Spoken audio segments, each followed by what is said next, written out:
Welcome to Drive the Daf. Clear, structured explanation of the daily Daf in 20 minutes. You can even follow in the car.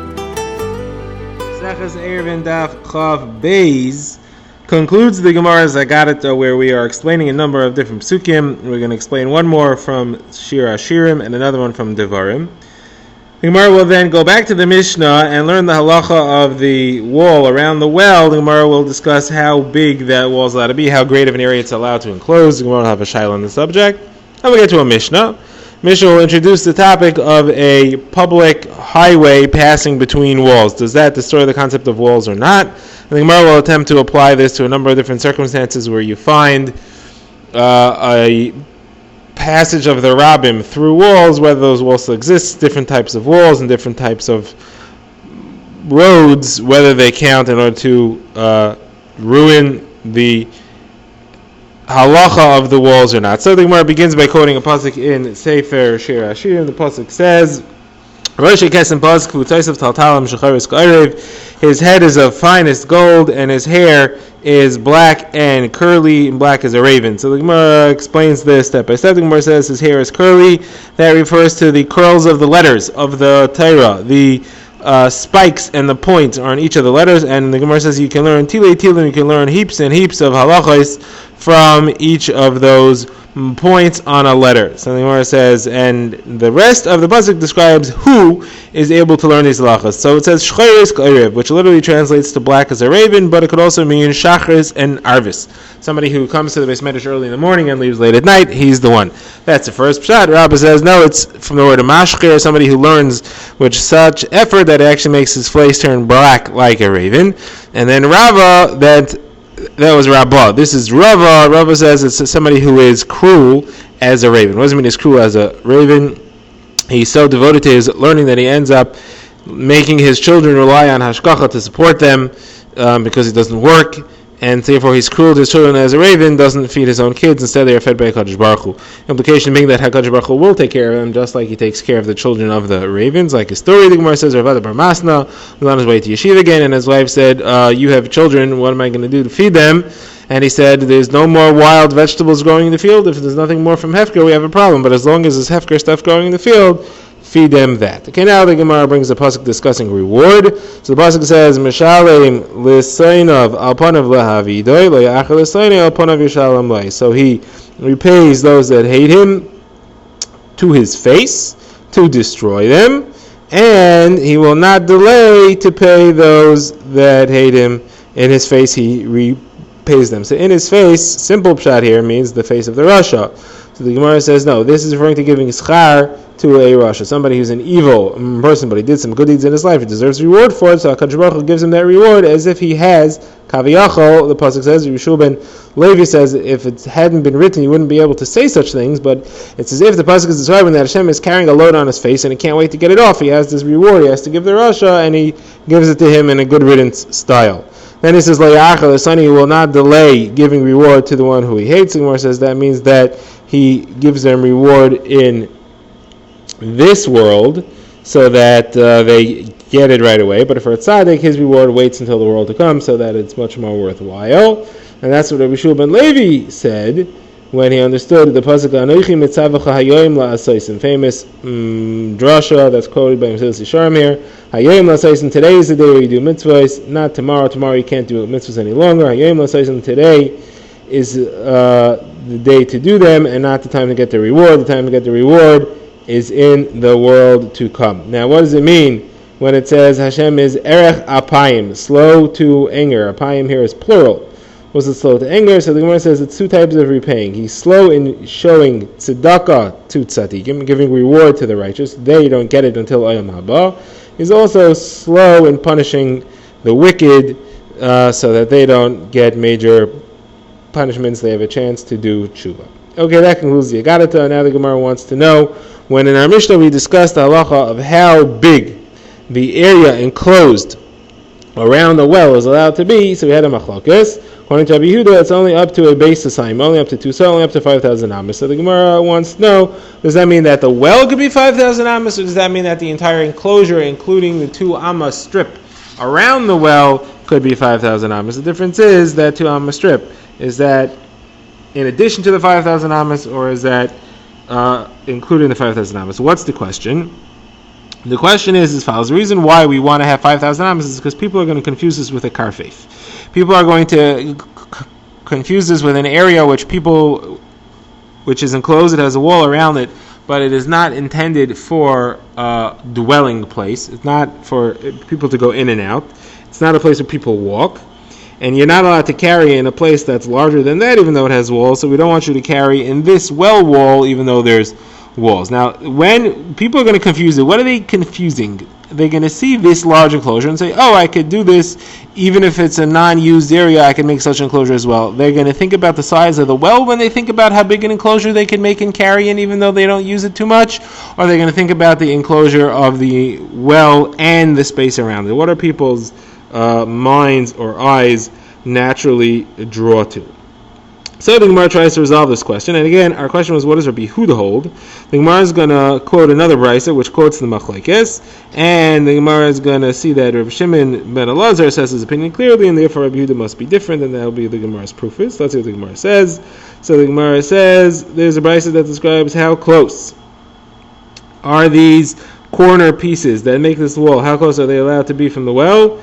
So the Gemara says that according to the Mishnah, the Brayso, describes that you have to have space for the head and the majority of the body of a cow, which is 2 amas, like you said, and that's how close they're allowed to be, how far they're allowed to be, meaning how big an area are you allowed to enclose. So the Tanna Kama says a core, 2 cores, no limit, meaning a very large amount, even 5 to 10 saw. Rabbi Yehuda says only up to 2 saw. Now we have the conversation which we've seen earlier, where the Chachamim say, what do you mean? The whole problem with 2 saw is that it's not a place where people live and use, but this is a place where people live and use. And then Rabbi Yehuda said, no, that's not the problem here. The problem here is that you don't have good walls. Then you have Rav Shimon ben Elazar, who said that the size is 2 saw, like Rabbi Yehuda said, and the 2 saw is only the actual hole. It's only the well itself. The 2 amas around it, that is outside the calculation of the 2 saw. So the Gemara says, now, so you see that Rav Shimon ben Elazar said clearly that the minimum size is 2 saw. Rabbi Yehuda also said a 2 saw. So what's the difference between the two of them? Obviously, because Rav Shimon ben Elazar says the 2 saw is the size of the well, and Rabbi Yehuda is saying 2 saw is the size of the entire enclosure. So the Gemara says, no, it could be that they're actually both referring to the size of the well. And Rabbi Yehuda is also referring to the size of the well. The difference between them is what the shape is, because Rav Shimon ben Elazar's language was a square basis ayim. So, but for him, it has to be square. According to Rabbi Yehuda, it could be rectangular, it could be long, it could be any size or shape that you would like. Okay, the Gemara finishes to the Mishnah here by quoting one last halacha of Rav Shimon ben Elazar, and that's the halacha of a karfeif. Rav Shimon ben Elazar says that any large open area that's used for people go in and out, people need to use the enclosure for itself, for its own sake. It doesn't matter what the size is, any size enclosure around it is okay. It doesn't matter how big the area is, even 5 core or 10 base core, it's okay.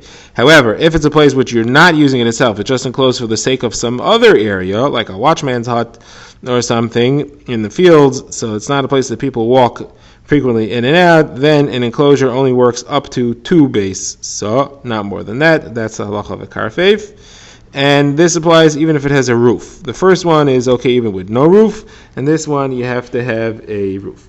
Okay, now we begin the next Mishnah. The next Mishnah discusses the halacha of a path of the Rabbim, a Rishos Harabim, a Derech Harabim, passing through a halachic wall. And of course, the classic example is our case here, where you have the well. And remember, we said that the well you're allowed to enclose with 4 corner pieces, or just 4 L-shaped walls around the corners of an enclosure, and the spaces between the corner pieces counts as wall, because it's 10 amas or 13 amas, depending on what you hold like, and it's viewed as a doorway in the wall. Therefore, it counts as a wall. So the question is, what if you have a public road passing through that space? These 4 corner pieces are straddling a public road. Can you say that it's a wall with a doorway in it if a road goes through it? So that's a machlokes, and that's a machlokes which is going to be the yesod of the next lengthy Gemara. According to Rabbi Yehuda, a road destroys a halachic wall. You have something which is halachically a wall, and a road goes through it, it doesn't count as a wall anymore. According to the Chachamim, no, the wall is fine. You could have a wall with a road going through it, it's still a wall with a doorway, and it still counts as a wall, and still counts as an enclosure, and it's no problem that there's a Rishus HaRabim that goes right through it. Okay, the Gemara begins by quoting Rav Yochanan and Rav Elazar, who say that here you see the Chachamim show the strength of walls. Even though you have a highway going through the wall, it still counts as a wall, it still makes the area inside it as Rishus HaYachid, and that wall is still a good wall. So Gemara says, this sounds like that Rav Yochanan holds this way. But it can't be that Rav Yochanan holds this way, because Rav Yochanan once said that the whole city of Yerushalayim, which is surrounded by walls, there's a road that goes straight through it. It enters at one end and exits at the other end. That would make the entire area into Rishus HaRabim, if not for the fact that there were doors to close those walls. So you see, even though you got walls, without doors, those walls will not help to enclose the area if there's a public road going through it. So obviously he doesn't hold of what he said. So the Gemara said, yes, he was just showing you, he was saying that the Chachamim here show you the strength of walls, but Rabbi Yochanan himself did not hold away halacha l'maisa. Okay, now in our Mishnah we had seen that Rabbi Yehuda says that Rishus HaRabim destroys the enclosure, and the Chachamim say it does not. The Gemara says there's another Mishnah, which we've seen before several times, which has the positions totally reversed. And that's the case if somebody owns two houses across the street from each other on either side of Rishus HaRabim, and according to Rabbi Yehuda, you can make an enclosure there. You just have to put up two lechis, or two kairas, because you own two walls across from each other, and that's it. You have a nice mechitza there, you have a nice Eruv, and the Chachamim said, no, you can't make an Eruv like that across a Rishus HaRabim. So it's reversed here. Rabbi Yehuda says that the Rishus HaRabim does not mess up your Eruv, and the Chachamim said that it does mess up your Eruv, inverted. Where it says here, the issue is not the fact that it's Rishus HaRabim. That's not the issue at all. The issue is how many walls do you need midaraisa. According to Rabbi Yehuda, 2 walls is an enclosure midaraisa, and therefore you have 2 solid walls. That's why he would say that that's okay. You have 2 normal, fully functioning walls on either side with no Rishus HaRabim going through them. Here, the walls around the well, you just have 4 corner pieces. That means you have no real walls. So the Rishus HaRabim is destroying all your fake walls. If you have 2 real walls, so that those 2 real walls aren't being destroyed, midaraisa, all you need is 2 real walls, and therefore the Rishus HaRabim is not destroying those walls, and 2 walls is enough for you to just put on a lechi or a kaira or 2, and you make an enclosure. That's why he doesn't have a problem. Now, according to the Chachamim, the problem there is that they say all you have is 2 walls. There aren't anything at all besides for 2 walls. There isn't even 2 rudimentary walls going the other way. Here, by the way, you got 4 walls. They're not 4 lechatchila walls. They're 4 walls with Rishus HaRabim going through them, but that's okay because at least it's 4 walls. So 4 walls is all right. Midaraisa, 4 walls works. But over there, 4 walls, only 2 walls is not going to do anything for you. Okay, now the Gemara brings halacha said over by Rav Yochanan. Rav Yochanan says that inside Eretz Yisrael, it's not also to carry in Rishus HaRabim. So the Gemara says that Rav Dimi was discussing this with Abaye. So what could be the reason for such halacha? Inside Eretz Yisrael, there's no halacha of carrying. You're allowed to carry in Rishus HaRabim. What does this mean? So the Gemara offered, maybe the pshat is because Eretz Yisrael is surrounded by steep walls on all sides. You have, or at least on 2 sides, you have rocky cliffs on one end, and you have a steep drop on another end. The Farshim say that it's 2 sides of Eretz Yisrael that are perpendicular to each other, that are near each other, that are adjacent to each other, and therefore it's better than Rabbi Yehuda's case. Even the Chachamim would agree. And maybe that's why the Rishus HaRabim that are inside Eretz Yisrael don't really count as Rishus HaRabim, which is interesting because we have Rishus HaRabim inside an enclosure, and we're still saying that it doesn't count as a Rishus HaRabim. So Gemara says, well, that can't be the pshat, because first of all, why would Rav Yochanan say that about Eretz Yisrael only? In Bavel, you have the rivers, you have the Nahar Paras and the Nahar Tiglas, the Tigris. So how those also have a steep drop from the land level to the water level that could count as walls. So with between the rivers you should be allowed to carry. We don't say that halacha. And also the entire world surrounded by oceans. So those oceans, there's a steeply sloped land going down into the ocean. So you're going to say that the entire world is one big Rishus HaYachid because it has walls around it? That can't be. So Abaye therefore says a different shot. Maybe the shot is as follows. We're not referring to all Rishuyos HaRabim in Eretz Yisrael. We're referring to roads that go up and down steep valleys and mountains. Those are hard to travel, so they don't really count as a real Rishus HaRabim. It's a public road, but it's a difficult to travel public road. So a case like that, maybe the public road doesn't mess up the walls. Those mountains that they're going up still count as mountains, even though you have a public road going up them. because the public road is difficult to traverse. So maybe that's what Rabbi Yochanan meant, and Rav Dimi said, oh, Givaldi, it's almost like you were sitting there in the Beis Medrash yourself when he said it. Now, the Gemara says specifically that this is really what Rabbi Yochanan meant, because Rabbi Abo came, or maybe his Ravinu came, and he said that when Rabbi Yochanan said that you're allowed to go up and down the steep slopes of the roads in Eretz Yisrael that slope steeply, because it doesn't count as a real Rosh Hashanah, because it's not like the Machane of Kaisel and the Minbar, which was flat and not steep. Okay, now the Gemara is going to go deeper into this discussion of roads, public roads, and whether or not they mess up walls. Specifically, public roads which are difficult to use, and therefore they aren't really such strong public roads. The Gemara is going to talk about where they're difficult to use because they're steep, or where they're difficult to use because of other reasons. So the Gemara discusses as follows. Rachva asked Rava, let's say you have a hilltop, and the hilltop is surrounded by slopes on all sides which are tall enough to be walls. They change height, they rise or descend a height of 10 tfachim within a slope of 4 ames. So they count as walls. However, there's a road that goes up the hill. Does that count? Does that road mess up that wall or not? So now, the Gemara says, my question is only really in Rabbi Yehuda, because the Chachamim say that even a real road doesn't mess up a hilltop. Even a real road doesn't mess up a wall. If you have a real, regular, fully functioning wall going right through, you have a real, regular, fully functioning road, going right through a wall, like you said in our Mishnah, the walls still count, and the area within it you're still allowed to carry. It's still Rosh Hashanah. My question is in Rabbi Yehuda, who says that the roads, a public road, messes up a wall. Here you have a public road going up the side of a wall, but it's a difficult road to use because it's steep. Does that count to mess it up or not? Well, Rava answers Rachman. He says yes. So Yehuda would say that even a steep slope, a steep road, the road still destroys the wall, doesn't count as a wall, and you can't carry there. That's what Rabbi Yehuda would hold. So he asked, even if it's very steep, even if it's so steep you have to go onto it holding onto a rope. And he said, yes, still counts as a public road, still destroys the wall. He said, even if it's so steep that it's like Beis Morin, where it was so steep that people had to go single file one at a time. And he said, yes, still, it's a public road, and therefore it destroys the wall. Now the Gemara brings 3 proofs against Rava.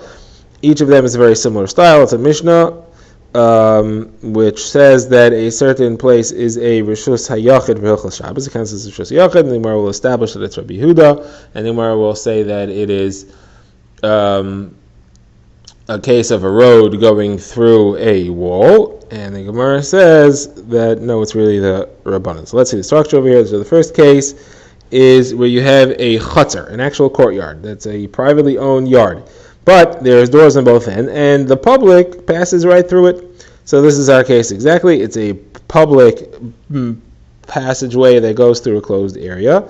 So it says that the halacha is that it's still a Rishus HaYachid as far as Hilchos Shabbos is concerned. It's Rishus HaRabim as far as Hilchos Tumah, but it's Rishus HaYachid as far as Hilchos Shabbos is concerned, you're allowed to carry within it. So now the Gemara says, who is this author? Who is this Mishnah? If you say it's the Rabbanan, so what's a Chiddush? The Rabbanan say that even if you have a major road passing through any type of halachic wall, it still counts as an enclosed wall. So what will be the chiddush here? So obviously it's Rabbi Yehuda, and you see it's saying that even though the public passes through, it's still Rishus HaYachid, the wall still counts. It must be because it's difficult for the public to pass through a courtyard, and therefore the steep hills are also difficult for the public to pass, and therefore it doesn't destroy the walls. Gemara says no. The Rabbi Yehuda would say that it's usher, just like Rabbi Paskin. This here is actually Chachamim. You want to know what the chiddush is? The chiddush is Hilchos Tumah.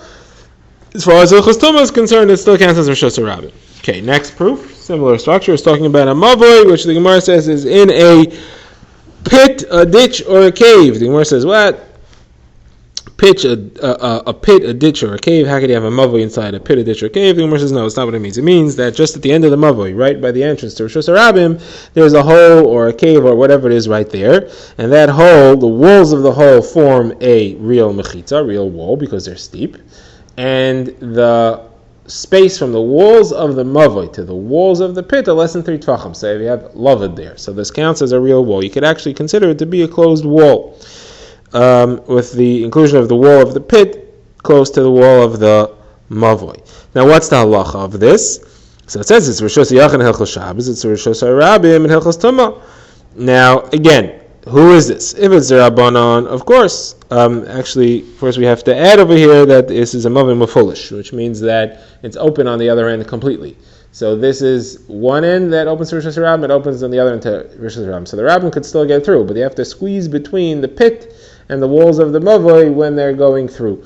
So Gemara says, so again, it's a public passageway going through a halachic wall, and it's difficult. It's not an easy passageway. It's like the steep hills. It's difficult to use. So now who is this? If it's a Chachamim, so it's not a Chiddush. The Chachamim say that any passageway at all, even a very normal, easy to use one, destroys. Even a very normal, easy to use one does not destroy a wall. The halachic wall still exists. So this messed up one, this difficult to use one because you have to squeeze between the pit and the wall, that doesn't destroy the Rishus HaRabim, that doesn't destroy the walls, and therefore you could still consider it a Rishus HaYachid. That would be a Chiddush. Of course it's not a Chiddush, so this must be Rabbi Yehuda. And you see that he says that even though you have a public passageway going through your Mavoi, still the walls count. The Gemara says no, again, it's the Rabbanon, and the Chiddush is not in Hilchos Shabbos, the Chiddush is in Hilchos Tumah, that it counts as Rishus HaRabim in Hilchos Tumah. Third proof. Brisa says that the Shvilei Beis Gilgal, the roads of a part of Eretz Yisrael called Gilgal, which is very steep slopes, is Rishus HaYachid as far as Hilchos Shabbos and Rishus HaRabim and Hilchos Tumah. So the Gemara defines Beis Gilgal that any road that's too steep for a slave to run up while carrying a saw of wheat, even though his boss is behind him screaming at him. Okay, now who is this Mishnah? Again, if it's a Chachamim, what would be the Chiddush? What would be the Chiddush over here? The Chachamim hold that any type of road is not strong enough to mess up a wall. So here, what should be the Chiddush? That it's Rishus HaYachid. It must be that it's Rabbi Yehuda. And the Chiddush is that since it's difficult to traverse these roads, the steep walls still count and make it into Rishus HaYachid. So the Gemara says a different answer this time. The Gemara says no, that here it's different. There's a reason why these roads are Rishus HaYachid according to Rabbi Yehuda. And that's because when Yeshua divided up Eretz Yisrael, he loved the Jewish people very much. And whenever he had roads in a steep place, it was difficult for the public to use, he made it a private land.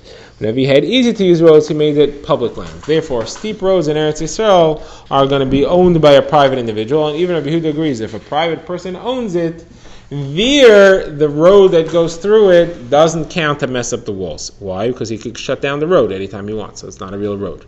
That's where Rabbi Yehuda agrees. However, in our other situation, Rabbi Yehuda does not agree.